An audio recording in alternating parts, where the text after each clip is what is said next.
అందరు తయారున్నారు బాగా నీలుగుతున్న మంత్రులు ఎవరైతున్నారో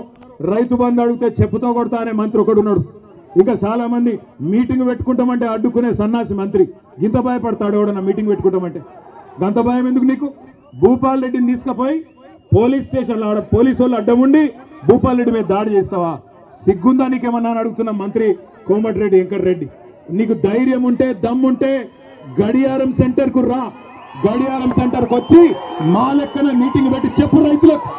ఏం పీకింది నీ ప్రభుత్వం ఈ సంవత్సర కాలంలో చెప్పు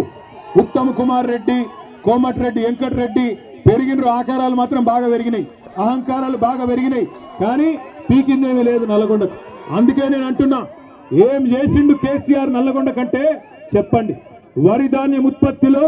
తెలంగాణను దేశంలో నెంబర్ 1 చేస్తే నల్లగొండను రాష్ట్రంలో నెంబర్ 1 చేసిండు కేసీఆర్ ఒకటి కాదు 3 మెడికల్ కాలేజీలు సూర్యాపేటలో నల్లగొండలో యాదాద్రిలో కట్టించింది కేసీఆర్ యాదాద్రి గుడిని అత్యద్భుతంగా తీర్చిదిద్ది ఆ లక్ష్మీ నరసింహస్వామి రుణం తీర్చుకున్నాడు కేసీఆర్ తామరచెర్లలో అద్భుతంగా మొత్తం తెలంగాణలోనే అతి పెద్ద విద్యుత్ ఉత్పత్తి కేంద్రం కట్టించింది కేసీఆర్ చెప్పుకుంటా పోతే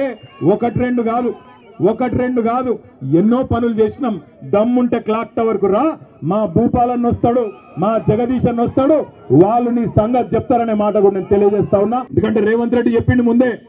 ఏమన్నాడు కేసీఆర్ ఆనవాళ్లు లేకుండా చేస్తా అన్నాడు నేను ఒక మాట అడుగుతా మీరు సమాధానం చెప్పండి ఆరోగ్యశ్రీ అంటే ఎవరు యాదికి వస్తారు మీకు వైఎస్ఆర్ ఆరోగ్యశ్రీ అంటే ఎవరు యాదికి వస్తారు రైతు బంధు అంటే ఎవరు యాదికి వస్తారు ఎవరు అందుకే రైతు బంధు బంద్ చేద్దామని చూస్తున్నాడు ఎందుకంటే రైతు బంధు ఎన్ని పైసలు వేసినా రైతులు కేసీఆర్నే తలుసుకుంటారు నన్నైతే దేకరు కాబట్టి దీన్ని ఎట్లన్నా ఖతం చేయాలని చెప్పి గుంపు మేస్త్రి గారు పన్నాగం పన్నిండు